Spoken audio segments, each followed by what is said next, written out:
veux vous dire d'abord le plaisir qui est le mien de voir la forte participation à cette session des dirigeants d'entreprises et d'entrepreneurs. Je voudrais commencer par adresser mes remerciements les plus chaleureux aux autorités, particulièrement à Monsieur le Président de la République, chef de l'État, Son Excellence Denis Sassou Nguesso, pour avoir autorisé la publication de la note circulaire numéro 002 du 19 janvier 2024 du ministre du Commerce qui rappelle que les étrangers n'ont plus le droit d'exercer des activités strictement réservées aux Congolais. Je suis très heureux d'être parmi vous aujourd'hui pour dialoguer, échanger et bâtir ensemble un véritable business club. Je le suis d'autant plus que lorsque j'avais reçu la note circulaire de notre cher ministre du Commerce et des Approvisionnements, je n'ai pas hésité une seconde. D'emblée, j'étais conquis. Alors, cela fait beaucoup d'années maintenant que la détresse des Congolais pauvres s'est aggravée et continue de s'aggraver parce que les affaires, qu'elles soient petites, moyennes ou grandes, sont presque toutes dans les mains d'étrangers.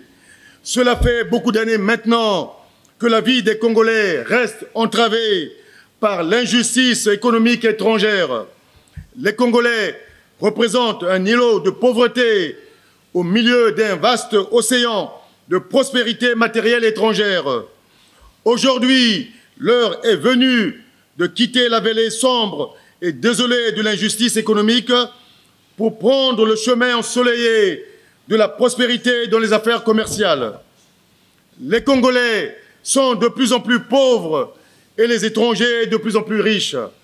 Les étrangers occupent tous les secteurs de la vie économique, même ceux réservés exclusivement aux Congolais. Les nationaux, résultat, les nationaux n'ont plus rien.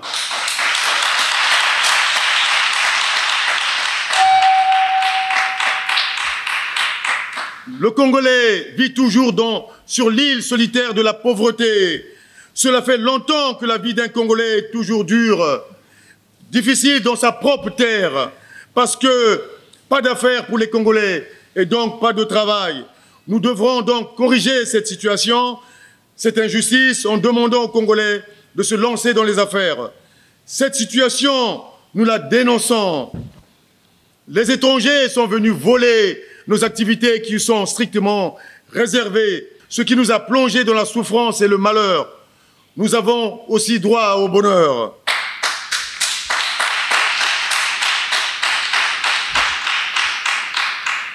Je rêve d'un jour où toutes les entreprises domiciliées au Congo seront majoritairement gérées par des Congolais. C'est notre espoir. Je rêve d'un jour où tous nos jeunes trouveront du travail facilement. Je rêve d'un jour où les employeurs vont courir derrière les jeunes pour leur proposer du travail plutôt que l'inverse. Je rêve d'un jour où toutes les familles congolaises seront heureuses parce que les enfants prendront soin de leurs parents, les enfants trouveront du boulot.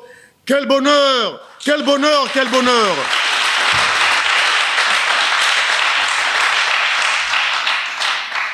Je suis déçu de constater notre incapacité à nous attaquer positivement et avec franchise à l'exploitation économique de notre pays par les étrangers.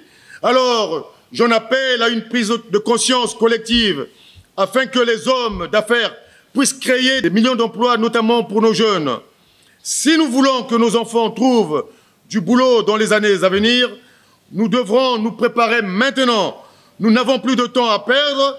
Nous devons vite nous mettre au travail. La meilleure arme, c'est s'asseoir et parler. Ce qui compte, ce ne sont pas les individus, mais le collectif. Aucun de nous, en agissant seul, ne peut atteindre le succès.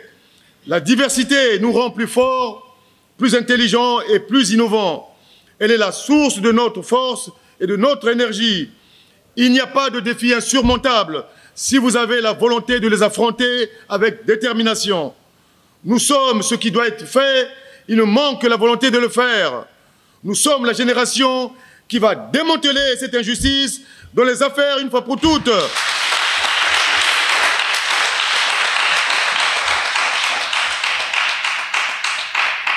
La meilleure façon de prédire notre avenir est de le créer. Alors, mettons-nous au travail dès maintenant. Allez, allez, vas-y, on se lance, investissons afin que notre pays puisse se développer. Cela semble toujours impossible jusqu'à ce qu'on le fasse.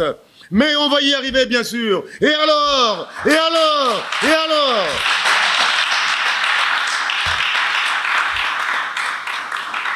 Je rêve d'un jour où nous deviendrons majoritaires dans les affaires économiques de notre pays à hauteur de 95% contre 5% pour les étrangers.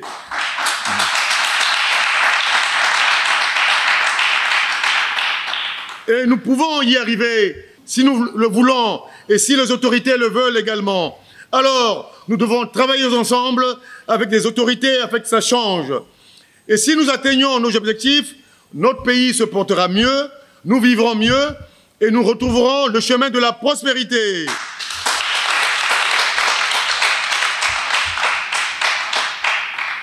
La véritable mesure de notre prospérité est le bien-être et le confort de ceux qui sont le moins bien lotis, disons les pauvres. Donc nous sommes les fils du pays, nous sommes apolitiques.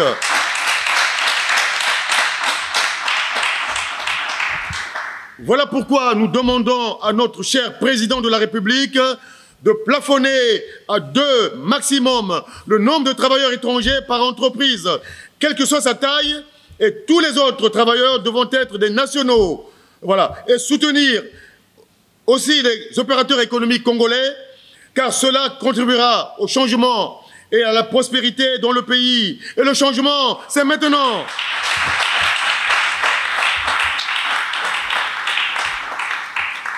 Je rêve d'un jour où les ministres congolais accepteront enfin de dialoguer en tête-à-tête avec les représentants d'opérateurs économiques de notre pays pour conduire le pays vers le succès. Je rêve d'un jour où nos autorités répondront au courrier que nous leur adressons. Nos ministres devront nous faire confiance, croire en nous, car nous sommes en mesure de dynamiser l'économie de notre pays en matière de prospérité, de croissance et d'emploi, notamment des jeunes. Nous sommes apolitiques, nous faisons des propositions pour que le pays puisse avancer. Souviens-toi que l'espoir est une arme formidable, même quand tout le reste est perdu. Nous savons que ce qui doit être fait, il nous manque que la volonté de le faire. Depuis quelques années, nous remarquons que les opérateurs économiques congolais regressent, tandis que les opérateurs étrangers progressent. Qu'avons-nous fait, opérateurs économiques, pour empêcher cela? Rien. Aujourd'hui, cette situation a atteint des proportions très inquiétantes. Les étrangers sont devenus très nombreux dans notre pays pour une raison simple, le travail. Les étrangers demandent constamment aux chômeurs restés dans leur pays de venir travailler au Congo. Il y a du boulot qui les attend, il y a du boulot pour les étrangers et rien pour les Congolais. Parce que tous les commerces sont dans les mains de leurs frères. Leur slogan, venez, venez au Congo travailler. Les commerçants n'embauchent que des étrangers. Alors pourquoi cette haine envers les Congolais? Pourquoi? Pourquoi?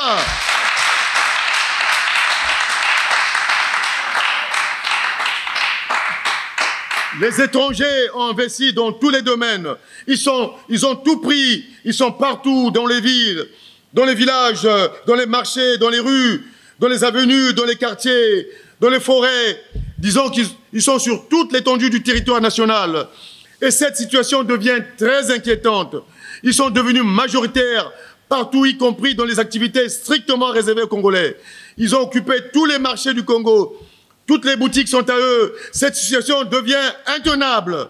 Nos mamans, nos frères et sœurs ne savent plus où vendre. Elles vendent à même le sol, par terre, et sont obligées de se déplacer plus loin pour trouver une place. Et le pire est que toutes les entreprises étrangères n'embauchent que des étrangers. Ces entreprises étrangères, je l'ai déjà dit, lorsqu'elles veulent recruter, elles font appel à leurs familles restées au pays pour que leur envoient des travailleurs étrangers, alors que sur place, de nombreux Congolais sont dans l'attente d'un emploi. La plupart des entreprises étrangères refusent catégoriquement d'embaucher des Congolais. Pourquoi? Pourquoi? Et pourquoi? Les étrangers sont venus faire du commerce chez nous. Nous sommes d'accord. Mais le problème lorsqu'ils gagnent de l'argent, du fric, ils refusent d'investir au Congo. Ils envoient tout l'argent dans leur pays. Et le plus inquiétant est qu'ils n'embauchent aucun Congolais. C'est une double peine insupportable pour notre population.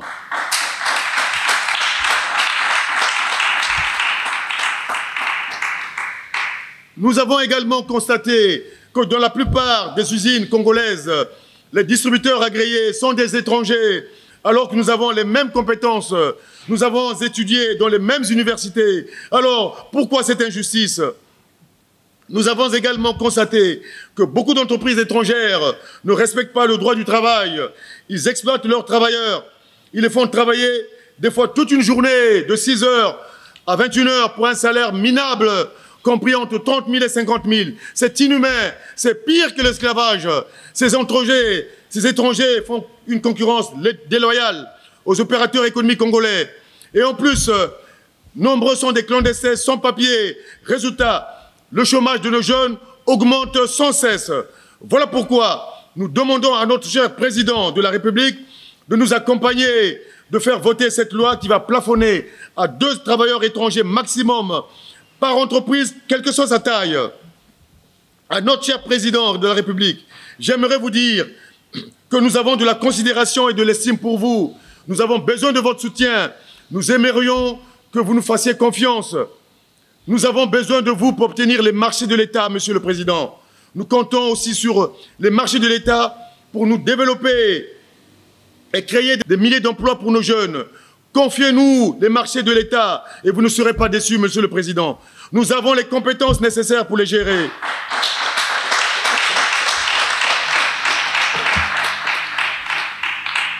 Nous ferons de notre mieux pour que cette année 2024, l'année de la jeunesse, soit une réussite. J'aimerais rajouter que nous, opérateurs économiques congolais, avons pris trop de retard dans nos activités à cause du manque de soutien bancaire. Nos banques ne nous font pas confiance. Alors, nous demandons aux banques congolaises de nous soutenir, de nous accompagner, de nous accorder des prêts sans aucune garantie. Le rôle de la banque, c'est d'aider le pays dans lequel elle est implantée à se développer en finançant les investissements. Donc les banques doivent prêter aux opérateurs congolais de l'argent pour qu'ils investissent. Monsieur le Président de la République, nous vous prions de demander aux banques congolaises d'accompagner les opérateurs congolais afin qu'ils investissent pour que le pays aille mieux.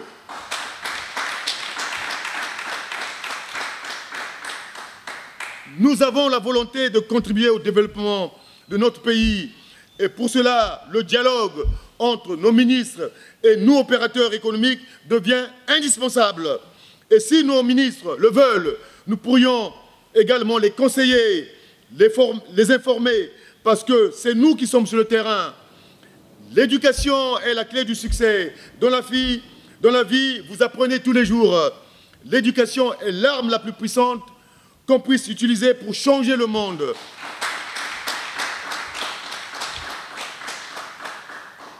Nous demandons à notre cher président de la République, chef de l'État, de créer un fonds de soutien aux activités réservées aux Congolais. Ces activités ont été volées par les étrangers et nous devons les récupérer.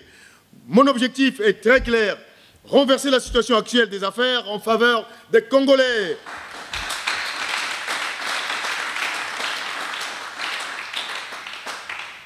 Prenez sur vous, chers compatriotes, où que vous viviez, de donner de la joie et de l'espoir autour de vous. Vous devrez aider les autres. Le moment est donc venu de créer notre club d'affaires, ou réseau d'affaires si vous voulez, intitulé Business Congo 2005.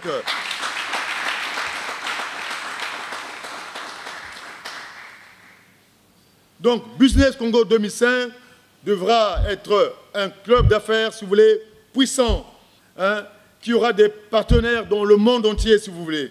Voilà. Donc, son objectif est clair, former des dirigeants d'entreprise, faciliter les échanges commerciaux entre membres pour faciliter le développement d'activités de chacun des adhérents. Notre club est un regroupement de patrons, de chefs d'entreprise ou dirigeants d'entreprise, d'entrepreneurs et d'indépendants qui a un but commun, la croissance de leur activité. Notre club regroupera différents professionnels, tous secteurs d'activité confondus. Un club est un excellent moyen d'entrer en contact avec les autres dirigeants d'entreprise et un excellent moyen de développer son chiffre d'affaires. Vous l'aurez compris, l'intérêt premier de notre club est de reprendre des mains des étrangers toutes les activités strictement réservées aux Congolais.